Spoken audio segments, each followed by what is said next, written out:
Hello everyone! So gagawa ako ng cinnamon at ito na yung aking ingrediente. So I will start now.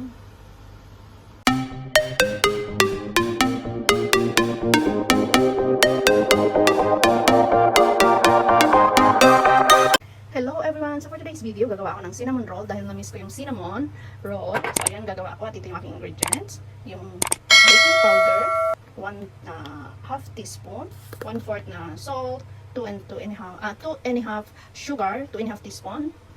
Ayan, egg, yung yes, pinatubo ko na. Syempre lalagyan ko siya ng nuts, yung butter, at ito yung sa brown sugar, at saka yung cinnamon, at ito lang yung gagamitin ko mamaya, condensed milk. Ayokong gumawa ng fluffy cream na ano, so yan lang. So ayan, start na tayo.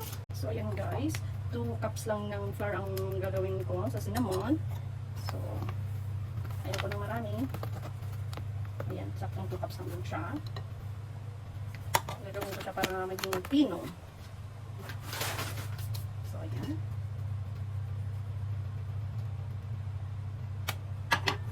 And then, baking powder, sugar, at saka yung salt. Mix muna. Dahil na-miss ko yung cinnamon, kaya ayan, gagawa ako. Mix, mix, mix. At ng dry ingredients, ihalo mo siya. And then, yung yes na pinatubo ko. Pwede siya.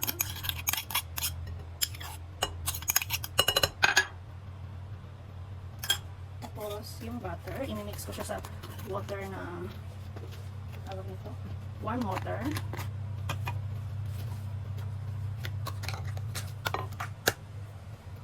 One egg. Ayan. And then, mga 1/4 na butter. Tapos yung water is warm para matunaw yung butter. Madali ko siyang ma-mix din sa flour. Gagawa ko ng dough. Mix lang muna. Ganyan yung, so ayan guys, ito yung water at yung butter. So, mamaya talagyan ko ulit. So ito, ihalo ko din. Ayan. Actually, version ko to. Magkaiba naman tayo ng version. Diba? Mix, mix, mix. Kasi wala akong pang knead. So ito lang ang gagamitin ko for kneading. Hanggang sa ma-mix na yung mga ingredients lahat. So, yung paglalagay ko ng water is paunti-unti lang. Ayan, mix, mix, mix. Hanggang ma-achieve mo na yung mixture na gusto mo. Diba? Sa iba, 4 cups or 3 cups yung ginagawa nila. Pero ako, ang gagawin ko is 2 cups lang. Kasi, hindi naman ito for ano. So, ako lang kakain. Tsaka dadalhan ko rin yung kulig ko bukas. Para makakain din siya. So, ayan, mix ko muna. So, ayan na siya guys. Ito na yung dough. Pag mag-mix kayo nito, dagdagan nyo lang ng flour para hanggang sa mawala na yung pagdikit-dikit niya ng, ng flour. Ganun talaga pag nagluluto, o gumagawa ng dough, makalat. Diba? Need. Ayan. Diba? Kinamay ko na, nagugas naman ako eh. Kaya okay lang. So, ganyan na siya guys, yung dough.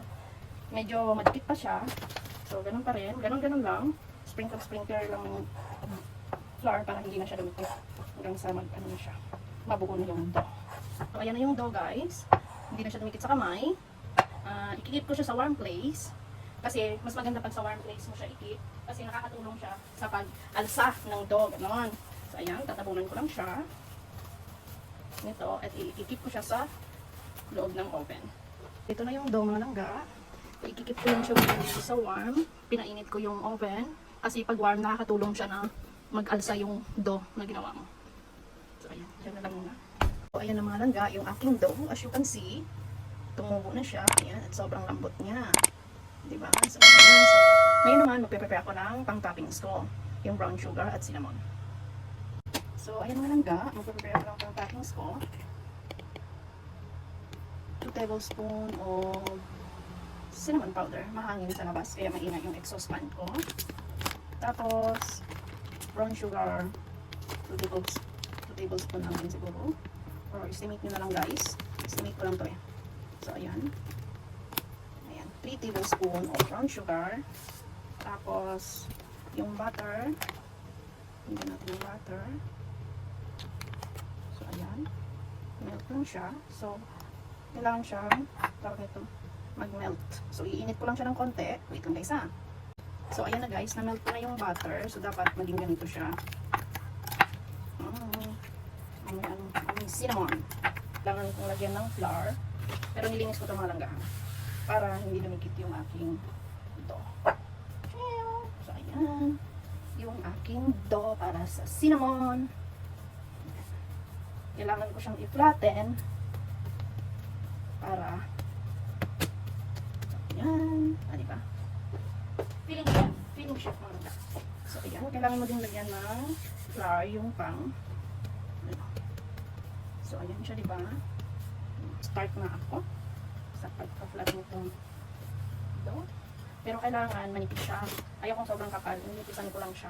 Kasi i-roll mo pa naman siya. Ayan.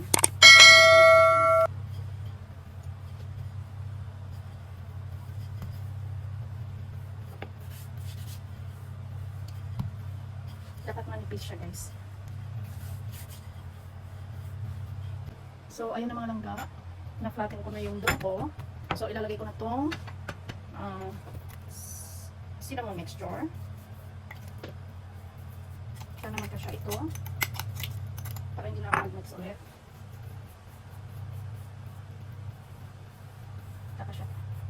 Pagkasyahin. Diba? So, ayan na guys. In-spread ko lang yung cinnamon mixture. Hindi na ako nagdagdag. I don't need to add more mixture. Just spread it. Ayan. Pero dati nakagawa na ako nito. Pero syempre, na-miss ko at Ramadan, ang sweets. So, ayan. So, sakto lang siya. Sakto lang yung ginawa kong mixture ng cinnamon. Hindi na ako nagdagdag pa. So, ayan na. Ready na yung cinnamon mixture ko. Ilalagay ko na itong walnuts. Ayan. Spread lang din all over the dough. Yung walnuts na iniwa-iwa ko or pinino. Hindi naman siya totally pino. So, ayan. Makaber lang siya dito. Ayan. So, ayan. Almost done na siya. So, ito kulang yung ano ko. Dagdagan ko kaya. Yung nuts. Or sakto lang. Ititip ko na lang ito. Yung mga ano dito. Ayan. Yan, sakto na yan. O, diba? Kausap lang din yung sarili, diba? Sinasagot yung sarili. O, charot. Saan ka pa niyan? Tinatanong yung sarili, sinasagot yung sarili, diba? Ganun lang. So, ayan, nalagay ko na siya, nalagyan ko na ng dough, nalagyan ko na yung dough, nalagyan ko na ng ano, ng cinnamon mixture, and then, itutupi ko na siya, or ipapa-round ko na siya, guys. So, ayan. Start na tayo. Ayan, ganun lang. Ganun lang kasimple mga langga. Diba?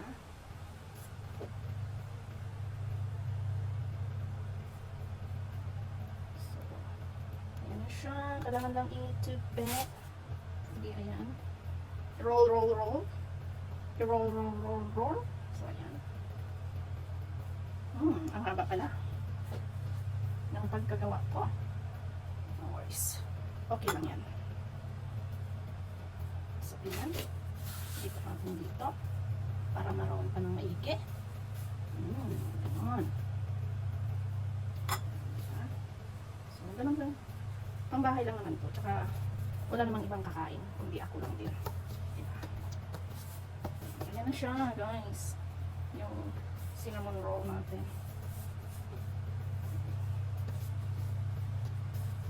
So, ikakat ko na. So, i-slice ko siya na siya ng mga langga. Gagamit ako dito ng thread. Yung sinulid. Para hindi para perfect yung pagka-slice niya. Hindi magdikit. Kasi kung kutsilyo, hindi ko lang alam kasi hindi ako nakatry sa kutsilyo. Sinulid yung ginagamit ko. O, diba, ayan. So, easy lang siya. Mas madali siyang ikat. Hindi ko lang makikita ba. O, ayan. So, ayan. So, sinulid yung ginamit ko, guys, para perfect yung pagkakat. O, ayan. Diba? Mas madali siyang ikat pag sinulid. So, ayan. Tuloy-tuloy lang yung pagkat nito, gamit yung sinulid or yung thread. It's more easier, tsaka convenient pa siya. O, ayan. So, ayan na, diba? Mas mabilis siyang putulin.